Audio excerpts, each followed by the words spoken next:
But welcome everybody. Welcome to Harnessing the Power of Experiential Learning, T-Mobile's Magenta9 program. This is a live webinar, but it will be recorded so folks can come back and watch it. My name is Brett Wilson. I'll be your moderator today. A little about me. I've been in the learning and development space for almost 30 years as Cornerstone's Director for Thought Leadership and Advisory Services. I spend a lot of time with clients like you, going through your strategies for talent development, helping where I can to align the Cornerstone technology with your intended business outcomes. I also spend a lot of time research what's happening in the world of HR and facilitating webinars like this one. Prior to coming to Cornerstone, I spent most of my career in operations and P&L for both companies that provided learning and those that consume learning. And for me, that's a cool perspective because I guess you could say I've worked both sides of the fence, both as a buyer and a provider. I've had the good fortune of having worked in many industry sectors in my academic background as adult education. Before I introduce the T-Mobile team, I just want to briefly share some observations and statistics with you, kind of set the stage for learning about the Magenta9 program. So as you think of them, please type your questions into the chat. We've got a few people monitoring that. We'll be monitoring the questions in probably the last 10-15 minutes. We'll start up a question and answer period and let you ask some questions. And feel free to ask questions as you go along. If you have any problems, audio, video, please reach out to Margot in the chat room as well. As research has informed us, we maintain that the modern learner is autonomous, connected, and efficient. Now, much of this has lots to do with advances in technology, but I also think it has a lot to do with industry's resilience following the economic downturn. Companies and organizations have had to learn to do more with less. So part of that is the flattening of organization charts, but I think a lot of it is empowering our workers more and more, and also structuring our learning programs as we enable them through technology to allow our workers and our learners the latitude, the autonomy to actually learn while they work. I think it's a necessity now. And when you think of connectivity, we're certainly almost universally connected. And now we have the tools that allow workers as learners to collaborate.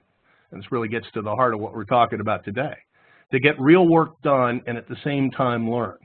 That's why I maintain they're more efficient when they have the right tools available to use. And you'll hear Eileen in a few minutes talk about the principles of informal learning and how they've been able to leverage this technology to use this. All right, so many of you have seen this. This is recent research from Burson, and by the way, this is fairly new infographic. You can find it on, if you Google Josh Burson's article in Forbes, it's called "Watch Out Corporate Learning, Here Comes Disruption." And in this, he cites a statistic that, on average, workers only have 1% of their time available or dedicated to training and development. And when you do the math, that's like less than half an hour a week.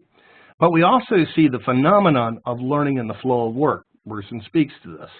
He also cites that workers rely on search engines 70% of the time to get answers. And we need to be mindful that Abraham Lincoln told us in 1863, don't believe everything you read on the internet. But I think social learning will reduce that. So if you get an opportunity, this has got some really eye-opening statistics. And because consumer electronics has influenced our everyday lives so much and it's doing so quickly, I think collectively our expectations have changed, just like the modern learners have changed. And it's not just a generational adjustment we're talking about.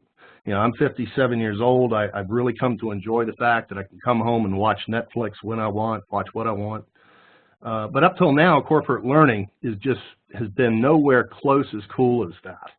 And that's frustrating for a worker who goes from that consumerization environment, but he needs to get work done fast and in an efficient way. So they want their learning search easy. They want just the right amount, just in time and just for me. But they also want the freedom and latitude to collaborate and talk directly to experts. And we'll hear about that today.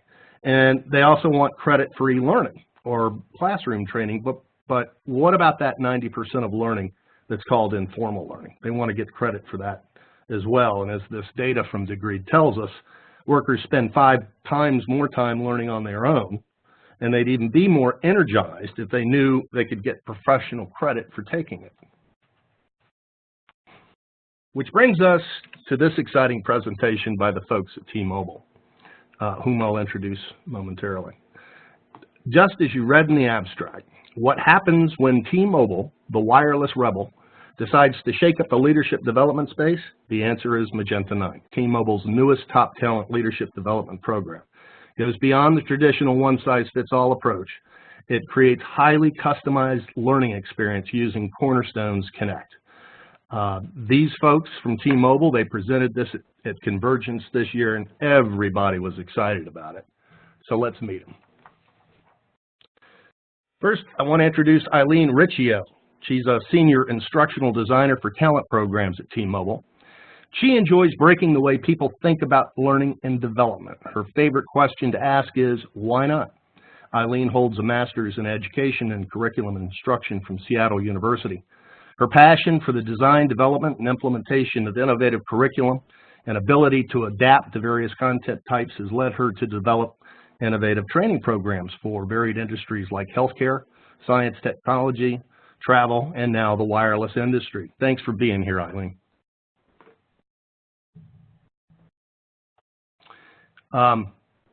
Also with us is Matthew Burke. Matthew is currently an analyst on the HR systems team with ownership of configuration and in-depth support of HR enterprise systems. For the last 12 years at T-Mobile, Matthew's expertise is focused on technical support and administration of learning payroll, time and attendance, and core HCM systems. Welcome, Matthew. We also have John Grenz with us. John is currently a senior analyst on the HR systems team with ownership of configuration and in-depth support of HR enterprise systems. John's expertise focuses on learning and performance management systems and core HCM. With 11+ years at T-Mobile, John has been involved in system administration, configuration, implementation, upgrades, and support and ownership for various systems used by the enterprise. John is frequently the lead or go-to guy, subject matter expert for projects or initiatives involving these systems. Welcome, John. So without further ado, Eileen, I'm going to pass you the ball and look forward to your presentation. Thanks, Brett. Hi, everyone. We are super excited to be on today's call. And we're super excited to share with you leadership development our way, the T-Mobile way. If you look, I'm going to let you read that title. It is a very long title. It pretty much, if I could add a line for curated content, I would hit every single industry buzzword. And I'm excited to say to you that all of these components, microlearning, social collaboration, experiential practice, and curated content all go into each and every one of our T-Mobile top talent programs. And as we move through the presentation today, I'm going to explain to you in a step-by-step manner how we did it. But first, I want to share with you who we are. So T-Mobile is an organization publicly traded on the New York Stock Exchange under TMUS. We're headquartered in Bellevue, Washington, and we are 71.5 million customers going strong. We're adding more even as we speak. It's an amazing company to work for. I can't say enough about it, but I think that would be another webinar. Our CEO, John Ledger, is just transforming the industry. And through him, T-Mobile has become known as the UnCarrier. We like to think of ourselves, and I really think we are wireless rebels. We're out to transform the industry. And the cool thing about working for a company that believes in a little bit of rebellion is that we get emboldened. John's vision emboldens us, and we start to wonder inside T-Mobile, how can we carry that, how can we bring that UnCarrier vibe inside the company? What would it look like, specifically with our leadership pipeline? So here's our challenge. Any company's strength relies not only on their current leaders, but also on their ability to develop new ones. We hire approximately 90 to 100 directors annually. It takes 1.5 times longer for us to hire an external candidate at T-Mobile than an internal one. So our VPs came to us and they asked a challenge. The challenge was, Can you increase internal mobility of senior managers moving to the director role in T-Mobile? Our goal was to identify and grow these leaders, leverage their knowledge and passion for the business, and their understanding of our UnCarrier culture. We needed a way to get these star performers leadership ready quickly without impacting the business by pulling them away from their day-to-day work. And we had to do it in a way that was unique in UnCarrier. We are not an old-fashioned company, and we did not want to give our people an old-fashioned training program. A little bit of added pressure, because we all work well under a little bit of pressure, our C-suite committed to 90% internal mobility within T-Mobile. So once again, it's increasing that strong leadership pipeline. So what did we do? Because we're the UnCarrier, we want to do something that's cutting edge. We started out by doing the most old-fashioned thing that you can possibly do. We did an occupational analysis, a gap analysis, and a literature review. And when I tell that to people, they're like, oh my goodness, this is so stodgy. Why T-Mobile? Why would you start there? The reason is because the bones of any innovative idea needs to be solid.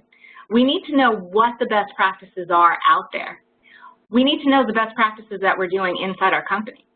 We need to know our current state, what it is, and where we need to head with our future.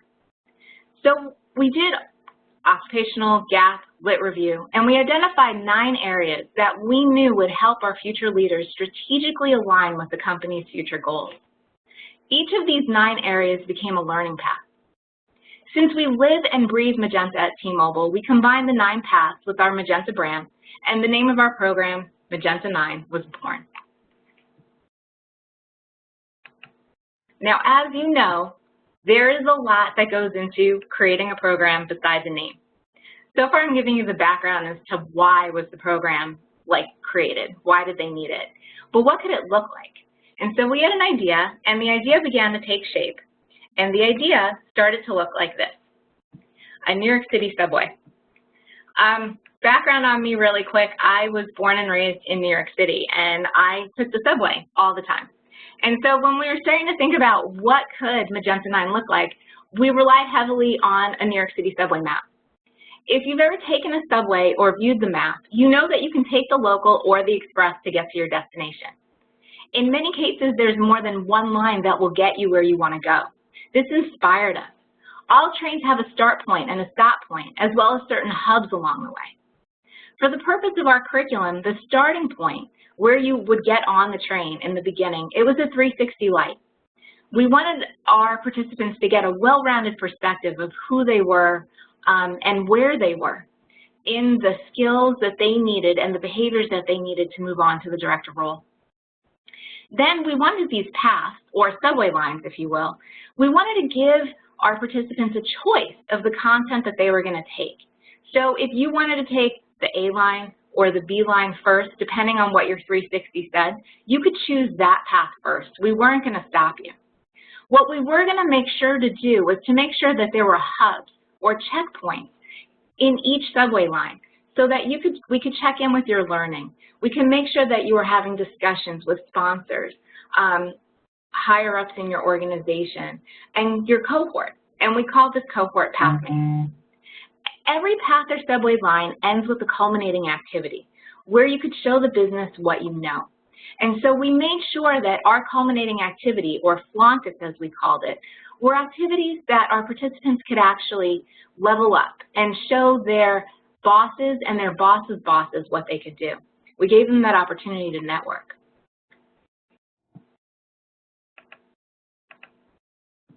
There's just a little bit of a lag, sorry, on my end with the screen. So there's something more. In addition to having this concept of the subway map, we needed a learning formula.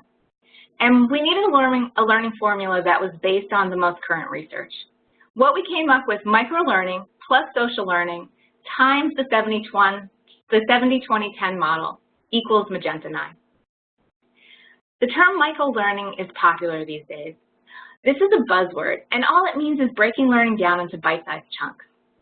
What we did at Magenta9 is we made sure that if we did a video, and that video was 2 minutes long, we had one learning objective that was solid, that we knew these participants wanted to actually learn about or they needed in order to move further in their career. We made sure that the video was attached to that learning objective. So these bite-sized areas were focused on the learning objectives, and the content being taught was taught in a way that could be reinforced and easily remembered. When we think about microlearning, I like to give an air conditioner example. Recently, over the summer, the air conditioner broke in my house. So what did I do?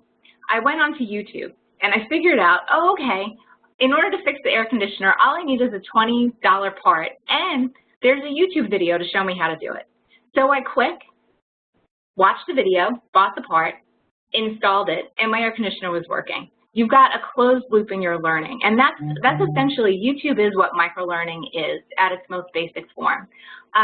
It's just this little bite-sized piece of learning. I had my goal, I was intrinsically motivated, and then I went ahead and I completed the task.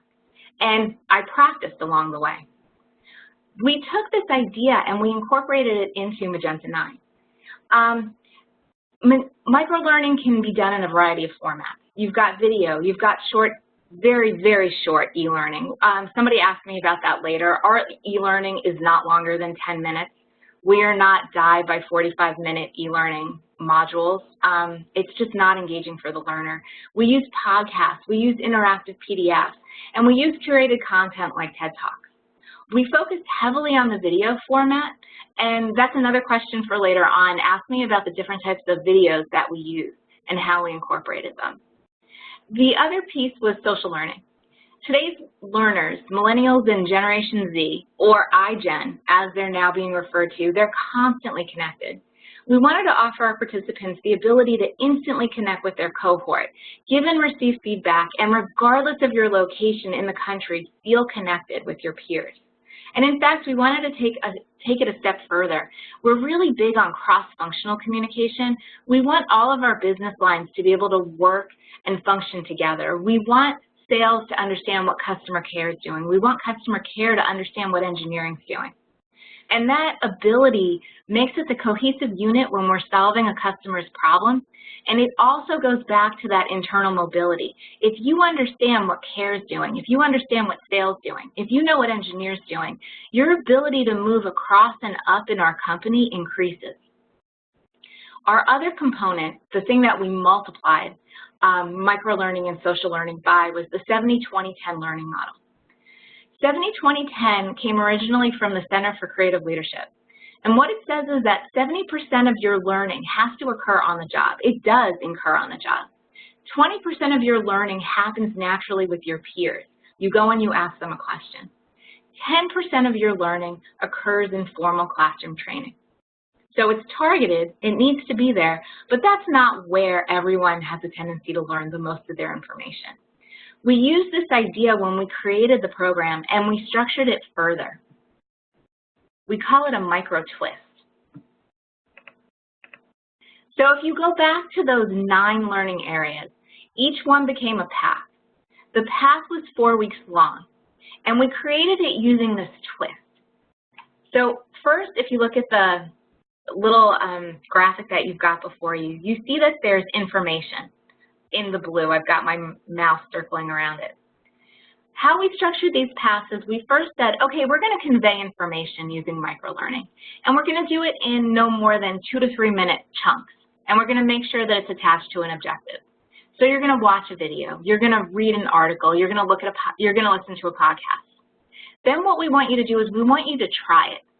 Now, we're adult learners. Sometimes we're embarrassed to try things for the first time and let our peers know that that's what we're doing. Think back to somebody learning a language. My kids have an easier time practicing a language because they're not worried about being embarrassed. As an adult, I'm a little bit more intimidated practicing my new language skills in front of a group. So I'm going to practice by myself first. We applied this concept in Magenta9. We gave bite-sized try-it activities. So for example, if you learned how to ask probing questions in our communication path, we then gave you a little postcard and we said, today, as you're out and about doing your job, we want you to practice asking a couple of probing questions. Here's an example of how to do it. Don't tell anyone, you don't have to, that this is what you're doing. Just practice as the day goes on to build the skill and to build your confidence in performing the skill. Now, we did this for 4 weeks, keeping in mind that In the 40-hour workday, participants in this program didn't spend more than 4 hours a week on this training. We really fed it to them in bite-sized pieces. At the end of the 4 weeks, if it was the communication path, let's say, the participants then flaunted the activity. They had an opportunity to go in front of their VP and have a conversation. It was an executive level conversation with the VP on a specific objective that they wanted the business to drive. In our business acumen path, we actually had them go out and figure out a way to save T-Mobile money or make T-Mobile more money, and then they presented that. And they flaunted it to their sponsors, to their VPs, once again, to give them visibility. And then the other component of Magenta9, once they leave our program, they have extended. We didn't just leave them high and dry at the end of the program. We actually want them to know that we're going to continue to invest in them. So whether that be a community of practice, whether that's additional learning that they can go in T-Mobile or outside T-Mobile to get, or whether it's creating a community or giving back to our T-Mobile community, we've got extendeds in place for them to use.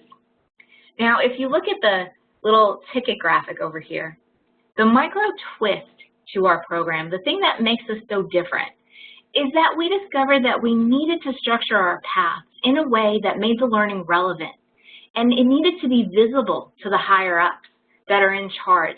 We needed a way for our participants to network and promote themselves, and so we incorporated that into the program as well. What we're finding is that air conditioner model that I gave you, where people go out and they look at curated content and they learn, it gets people halfway there. It's only part of the story. But if you want to create a leadership pipeline in a corporate setting, you need more than that. You need to give people an opportunity to actually show what they know, to get credit for it. You know, when we throw content on a server, it doesn't necessarily mean that the corporate learner is going to come. They're busy with their main role. And even the most intrinsically motivated learner is going to drop off after a while if we don't give them some sort of reward at the end. And so that's what we did. We made sure that the real job experience was something that people in the company could actually see them do. It was applied to their day-to-day, but they had these built-in checkpoints with their managers so they could say, hey, this is what else I'm doing to grow not only my career but to the business. We gave them social learning so that way they could communicate what they were learning internal to their business line, but also to all the other business lines. We gave them coaching and feedback with sponsors and key people along the way that could mentor them and help them move into that next role. We made sure we incorporated on-demand content so it was flexible. So that meant I'm not scheduling you and saying you must learn like an hour today. I'm going to let you, the learner, be in charge of your own learning. It's on demand through Cornerstone Connect, and we're going to, just by Friday, please make sure you get these components done. Now, because our learners are high potential and they're intrinsically motivated to learn, and because they had such visibility with, you know, VPs and their directors and their senior directors, we didn't have to do a lot of kind of like carrots, or you'll see sometimes you've got to incorporate different badges along the way in order to get learners to learn. This program didn't actually have badges. Some of our other programs that we're currently working on does have a badging system, so that way a learner would actually get a badge for completing a task. We didn't find that we needed it with this program. We do have occasional workshops that are in person. So we didn't throw out the idea of instructor-led training. Remember, it's that 10% of 70-20-10 learning, and we understand that 10% of that learning does have to be targeted. Sometimes we do have to take you out of your job so that way we can get your focused attention to really hone in on a certain skill. So that component was there. But really the biggest piece to the Microtwist was that visibility, that other people in the business actually saw what they were doing and saw the impact that they were making. So then the big question, we had this idea, we had the name of the program, we knew our formula, we knew what we wanted to do and why we wanted to do it. The big question came, how do we do this? Because the worst thing for a learner is to have to go into multiple platforms to get the learning that they need. We couldn't send them down to YouTube. We couldn't tell them go on Facebook, tweet this, and have them sign on to 10 different platforms. It's just not effective or as impactful. So what we were asking was a complete environment. And we wanted that environment to include single sign-on, user profiles so people could get to know other people in the organization and throughout the company. We needed supports, a program that would be robust enough to support podcasts, different types of video, e-learning, interactive PDFs, and we wanted it to all be housed in one place. We wanted to have robust social learning conversations and discussions. We needed to be able to register these people, or, and this would be awesome, and this is actually a thing, have them register themselves to give our ops team kind of a break, because it's a tremendous amount of effort to register hundreds of people. And we needed robust reporting. We needed to actually go in and see, you know, were our people taking the path? Each path was comprised of learning objects. Were they clicking on all the learning objects? How many social learning conversations were they doing? And because our people are on the go, we needed this platform to be responsive and mobile friendly. So our solution was Cornerstone Connect. And this is actually a screenshot of the Cornerstone Connect page. This is what people see when they access it. So personal growth, soaring your career to new heights. We have our hub, and it's Cornerstone Connect for learning and career growth. And it's all magenta because we really, truly do. I say we bleed magenta in our company. So this was our solution. And then I'm going to show you what it looks like now in Connect with the Magenta9 path. So here it is. This is an actual screenshot of if you go into a learning path, in this case it's Magenta9's Leading Change path in Cornerstone Connect, this is what you'll see.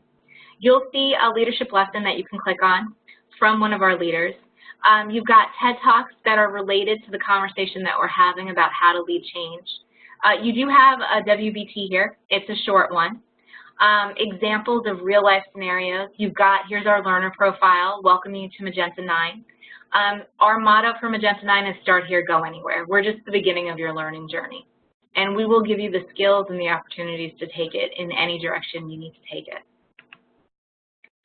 Here's a sample of the social learning conversation. What's really cool is they started using this as a platform to not only talk about the learning that they were doing, but to extend it and say, well, here's a real life problem that I'm having. How would you, my cohort, solve this problem? So they really started relying on their peers.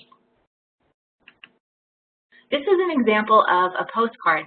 We have a really great script and a video around, do you listen better than a first grader? Research shows that 90% of first graders listen better than an adult. And so after watching this 2-minute video, what we did is, here's our postcard. Become a student of those around you. Choose one conversation that you're going to have today and make a point of asking 1 or 2 probing questions to help clarify an issue. So just that one little quick hit to solidify their learning and make it stick after they watch the video. And then, of course, all of our learning follows Bloom's taxonomy. It's scaffolded, first from giving them the knowledge and then building it to application and beyond. And here's an example of a personal brand game board.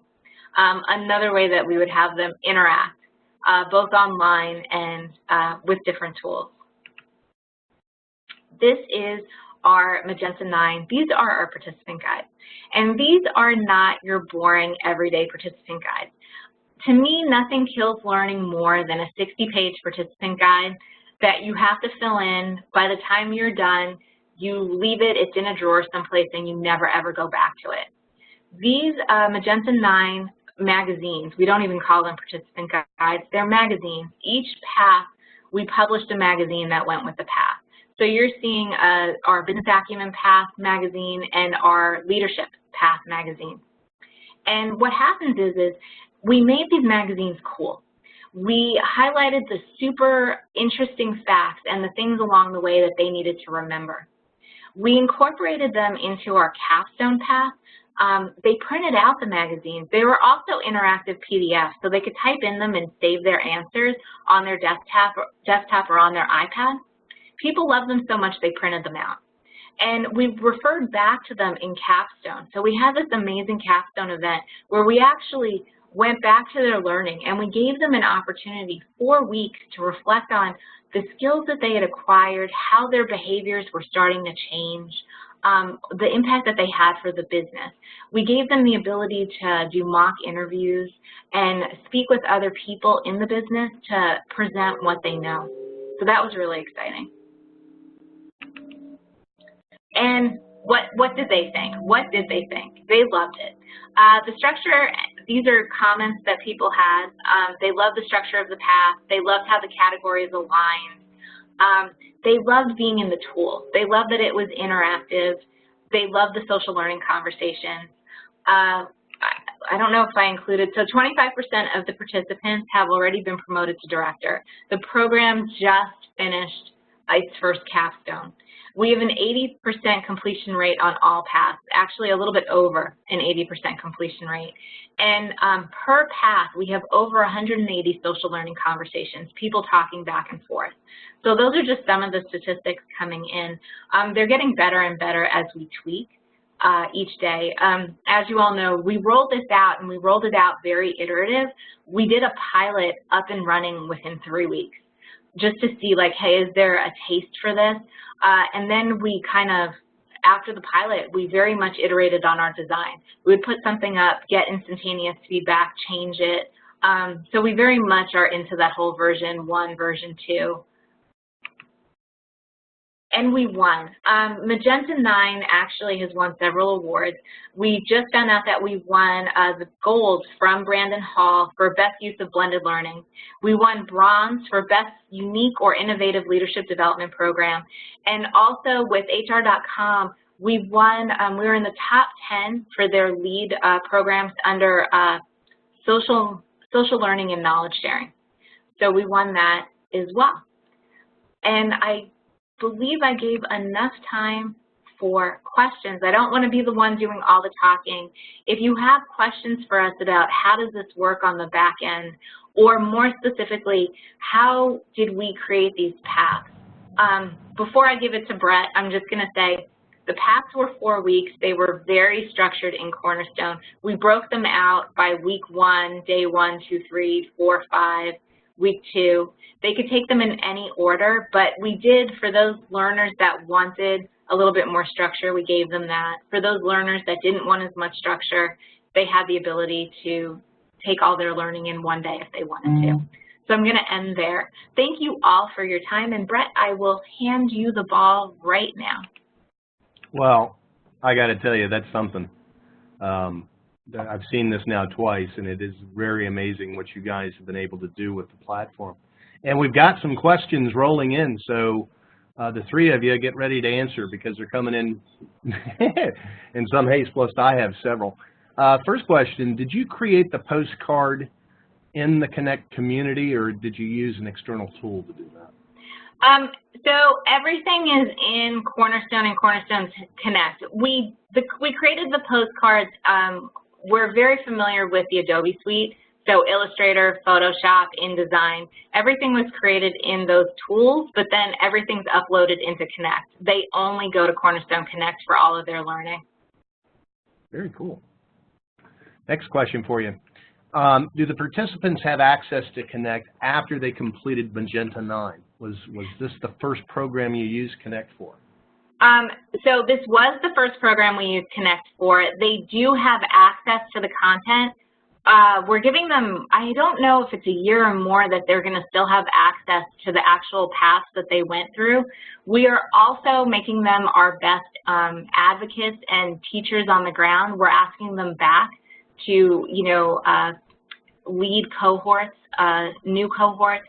We're asking them to do videos of their learning. So we're kind of constantly keeping them in the loop. Oh, that's neat. So you even got a little user participation, self-generated content as you go, too. We do. That is very cool. Another question, how are you using the learning functionality of the Kinect community? So do they want to know how are we using it just in a design level, or how is John implementing it? I just read you the question verbatim, but I would say the latter. How are you implementing it when you're using the tool set? John, you want to take a shot at that? Yeah. So when you're crafting the learning and you're using the tools, you know, how do you go about doing that? From an instructional design perspective, I could tell you that what we're doing is if we give them a video, sometimes we've got path leaders, and so the path leaders will actually create social learning conversations and questions and post them in Cornerstone Connect, and then people will respond to those questions. We did that to get the ball rolling and train them in using Kinect. Sorry, I had to think about how are we doing this from a technology perspective or an ID perspective? I am definitely the ID on the scene. So this is Matthew. So as many people, I'm sure there's some people who are familiar with Kinect and some people who are not. You know, obviously the Cornerstone Success Center uses Kinect, but really what if we're talking about like what learning functionality is being done in Kinect, so the way Magenta9 was originally kind of put together was they used the programs and cohort functionality to then create these cohort communities, and so there'd be one community that was created for each individual month-long path, and then people would be registered or they'd go sign up for those paths individually, and then when they registered for them, then the communities and Kinect would be made available to them to then access. And there's other sides of Kinect as well. There's learning communities, and then there's just regular social communities. So the program has certainly evolved since we originally went live with this. We started off on the programs and cohort path, and now we've started moving into more of a learning community path. But in either case, I mean, all the content that is built in there is available to the user through their transcript. I mean, that's kind of the whole point of it. I mean, you're still tracked individual learning objects for those users. And the Magenta9 paths, there's a lot of them. So when we talk about a 4-week-long, program or path, week 1, week 2, week 3, week 4, and then literally a learning object for every day or multiple for every day as well. So in some cases, or depending on the path, you could have anywhere from 50 to 70 individual learning objects built within that that users are expected to take, whether they're those dynamic PDFs or maybe it's a quick WebEx integrated WebEx presentation that they do with a guest speaker or something, or maybe there's like Eileen had mentioned, short web-based trainings that are really quick and to the point. But I think that's mostly it when it comes to that. And the video. So we can't show you the inner. Boy, I wish we could show you, but we can't. It sounds daunting. We counted last count that Magenta9 has over 2,000 learning objects. But when you think that those learning objects are microlearning, they're bite-sized videos, or they're a postcard, we count each one of those things as a learning object. Keep in mind the coolness factor is that our learners aren't, we committed to make sure that they're not going to be away from their job for more than 4 hours a week, tops. Some learners finish the learning objects earlier. Some take the additional 4 hours. Some go beyond it and extend it. Some do just a little bit each day, a half hour each day. Some blitz through on a Friday. So we structured the program in a way that they could, learn the way they wanted to learn. And so that's really exciting. And the video component, somebody had asked me this in Convergence, and I thought it was really important. We have different styles to our videos. So we actually hire actors and we write scripts. So if I'm going to teach somebody how to communicate with an executive, we write a really fun script. And then the actor actually acts it out, and so they can watch this video, and it's got animations coming in. I would encourage people, because somebody asked me, they had said, well, we don't have the money to actually go hire an actor and a studio. How can I do it? We started this idea with our phones. We started actually filming with our phones and figuring out, okay, we're going to get a leader and we're going to pull them in and we're going to do a leadership lesson with our phone. And we're going to ask the leader to teach, how did you figure out how to lead change in your organization? And can you give us this answer in 2 minutes? And so we built from the ground up. We did a lot of experimentation and trying with the learning. And we got such buy-in from the business that we were able then to, our developers actually got to go to school to learn videography. We've got our own studio now. And, you know, the business has just really been behind what we're doing because our metrics, and we do use Cornerstone for our metrics, we also are doing Kirkpatrick's 4 levels. We've done up to a level 3 so far with Magenta9. So we've seen such behavior changes, and we are starting work on ROI in terms of how much has this program increased the amount of money that is going towards the business. Of our business acumen program, I think I saw some numbers that said that just with this small group of 100 people going through, they did something like impacted the business, like it was over $1 million. So we're seeing such amazing growth and behavior change and impact to the business that it's becoming this loop. People want to, and leaders want to use this program more. They want to be a part of the program. It's definitely been a process. Sounds like the results are also such that the company is more than happy to reinvest in you too. Yeah, vis-a-vis building the video studio. You had mentioned curation of content, Eileen. You know, I think you mentioned TED Talks. What other sources? You know, obviously you're building a lot of your videos. Do you get other videos from other places? We do. Training content? We also license some of our content. So we, Harvard Manager Mentor, Harvard Business Review, top of mind.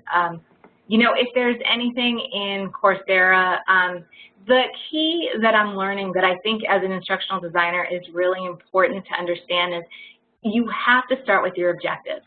Where I think people are going wrong with curated content is they're just finding anything online that has to do with presentation skills, let's say, as an example, and they're throwing it all up underneath presentation skills. Here's 50 videos for you to look at presentation skills, but it's not targeted to that learner, the corporate learner, and it's not targeted to an objective. So let me talk about that more.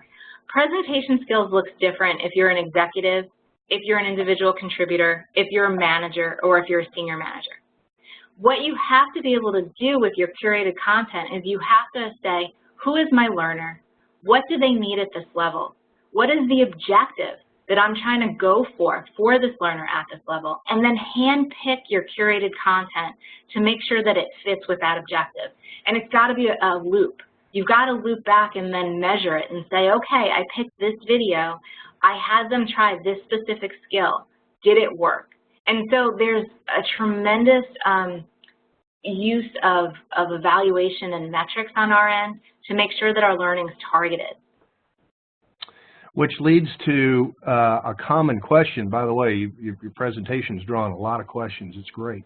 But one of the common ones here is how big a team did you have and how long did it take to get this up and running? So people don't believe me when I say this. John and Matthew were our external, help us understand Cornerstone, you know, the team that we went to.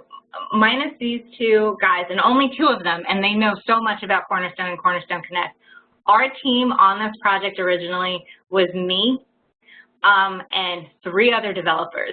So 4, and then it moved to, we hired out 2 other wonderful instructional designers, a vendor company called Coin Harlan, and then 1 other instructional designer, so it grew to 7 people. I'm not going to lie, because in the beginning, when you start these projects, you know, people are a little skeptical, and teams aren't big. We're not a huge internal learning and development team in T-Mobile. We were working 100-hour weeks. I was happy to do it because I was so entranced with what we were trying to do. And could we build this? How does microlearning help our people? How do we customize it to T-Mobile and our audience? How do we take what John Ledger said about, you know, transforming the industry? How do we transform learning and development? So we were a small team. We worked crazy hours, but then what started to happen is, and we had an amazing program manager who was evangelizing the program to our business. And what started to happen was it was like a snowball effect. It started getting bigger and bigger. People started to see what we were doing. They started to see the value in it, and they started to give us more resources. But we were not a big group. Well, it's intriguing to me. It sounds like you started with the enthusiasm and the sponsor, and then did you begin with the 9 learning path analysis, you know, even before you chose technology? Is that, can you tell us more about that? So I started with I was the one that did this occupational analysis and lit review that I joke no one but an instructional designer ever wanted to see. You know, it was old school. So we started with the facts first. We identified the 9 learning paths. The key is we didn't roll out all 9 at once. So we rolled out 1 path at a time. Actually, I think we rolled out 3 paths. So we started with the communication path, and then we rolled out 2 other paths right after it. So they were lockstep. And then we rolled out all the other paths iteratively. So we didn't start with all 9 and do all 9 at once. That's important. I saw another question fly by. People could start the paths when they were ready to start it. It's a rolling start date.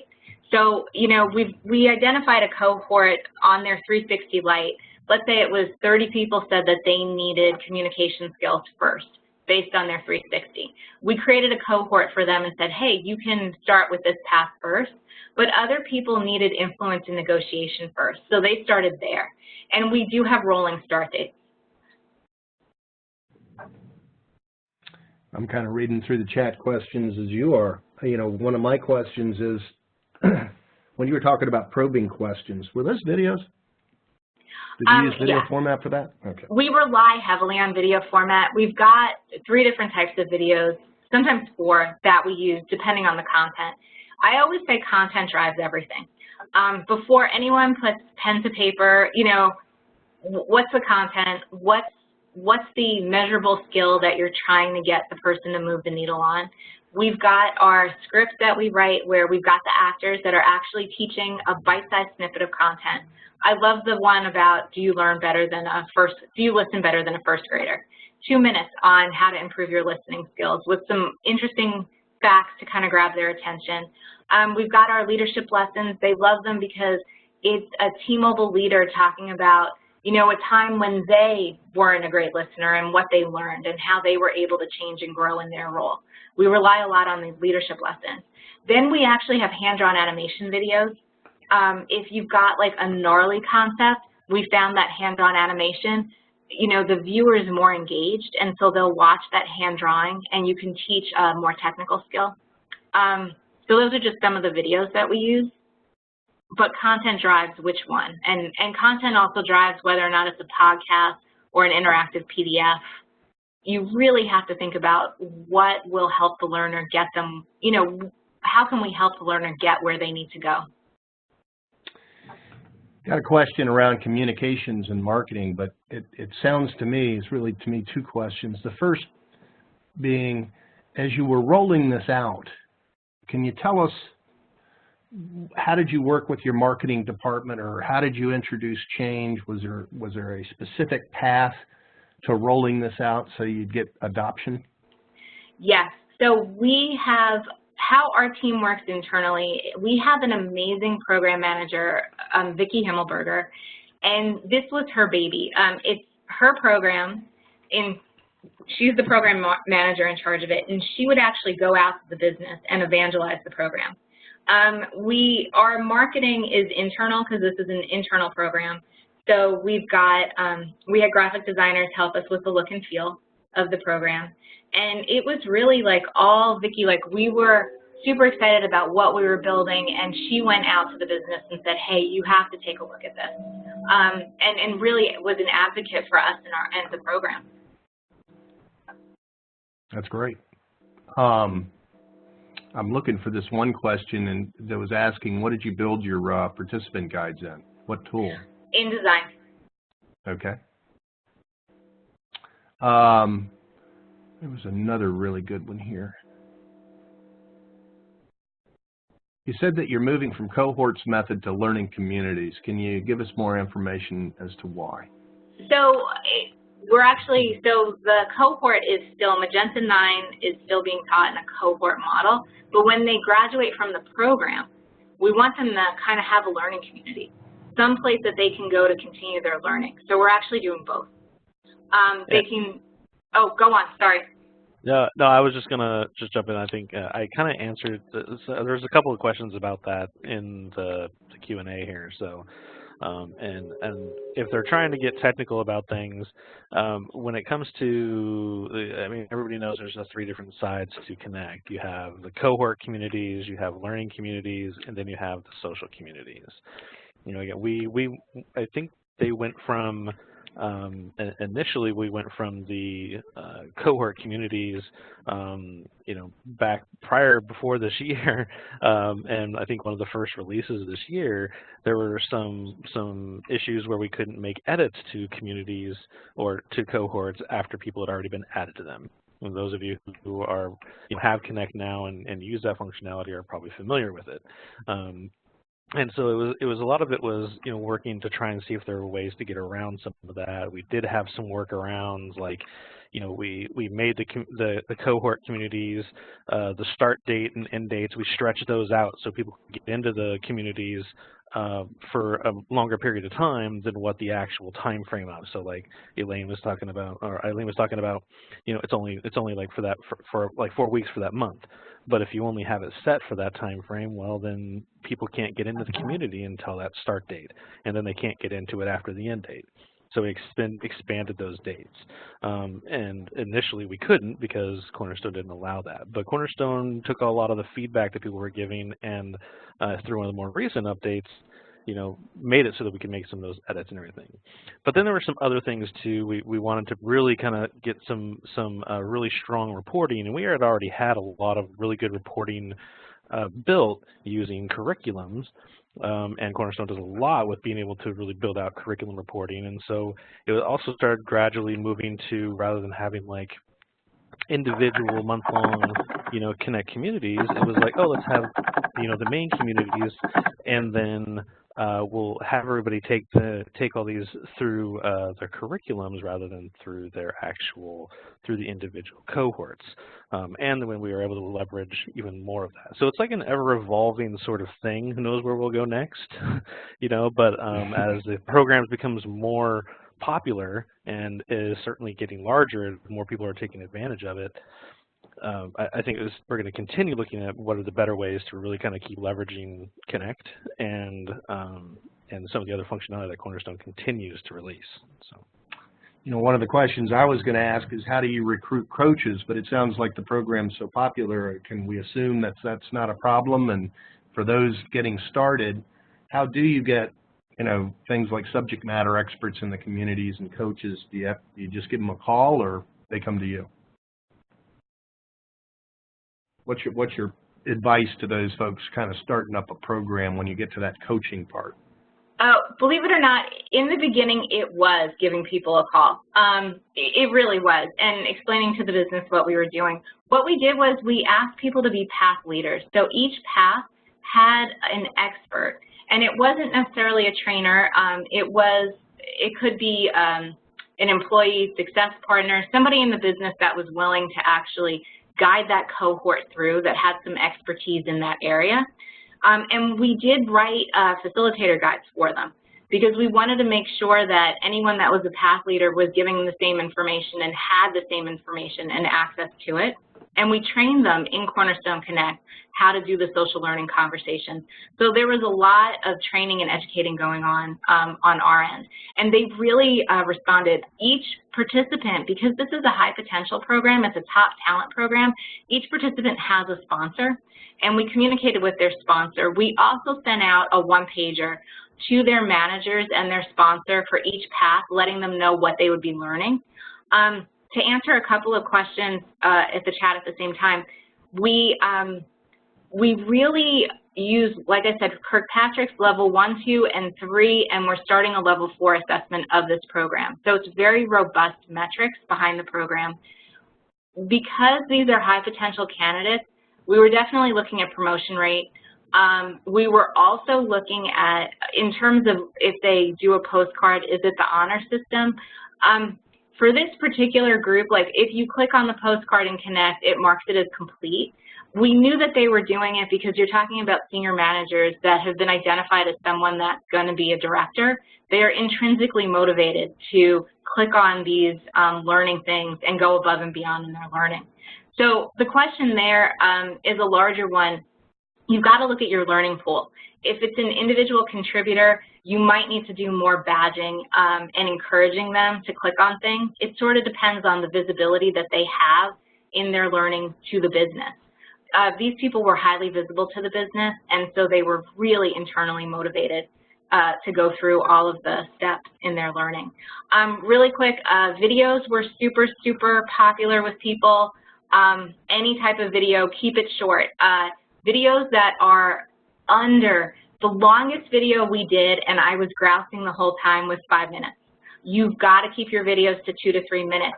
The attention span of the average learner is 8 seconds. Microsoft came out with a study and said that goldfish actually have a longer attention span than most adults. We start to lose focus after 8 seconds. So our videos are no longer than 3 minutes. A couple of them that were 5 minutes were actually the hand-drawn animations. So video was super popular. Podcasts were really interesting. We had senior leaders on podcasts. That was really great. The interactive PDFs were a great way for them on their computer, desktop, or you know, iPad to actually type in their answers and reflect. The one hiccup that we learned, because so many people, especially millennials, are used to being on the cloud, they thought that the interactive PDFs automatically saved. And we realized that after the fact. We're like, oh gosh, they're not used to hitting save. So we did have to like quickly let them know that, oh, you've got to hit save, an actual save button for the interactive PDF to save. So that was interesting. The least, and I just recently completed a survey. We're going on and creating a program like Magenta9 for our managers. And we recently just started surveying and interviewing managers across the company. E-learning is coming out as being the least effective, least interested way that they want to learn. But there's a caveat with that. The e-learning that they're thinking about is the compliance training that's like 45 to 90 minutes long, and you just click through. I just would encourage you to like get away from that. Make it interactive, make it short, no longer than 10 minutes. Make sure it's tied to an objective.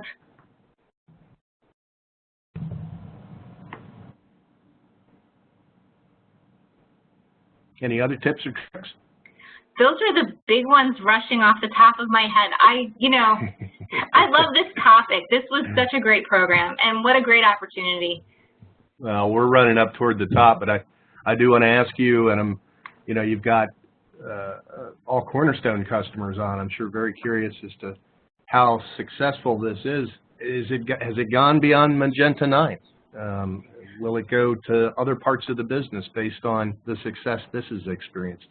Yeah, our programs are enterprise-wide, just to let you know, and the next program that I'm working on for managers, we're going to repeat this, build it, make it better, because that's what we do, every day we try to make it better, is going to be for managers, and it'll be through Cornerstone Connect again. That's fantastic. Any last, well, we're 2 minutes before the top of the hour. There's lots of questions that I'm sure we could continue asking, not enough sufficient time to answer. Listen, I want to thank you three for giving this fabulous presentation. As we said, it went over extremely well at Convergence. You've got a large audience of Cornerstone customers anxious, I'm sure, to talk to you more. And please tell your colleagues, those of you on the phone, this is recorded. You'll get a link, I presume, from Margot at some point. We want to thank you,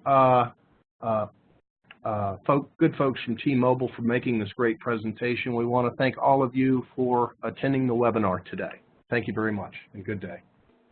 Thank you.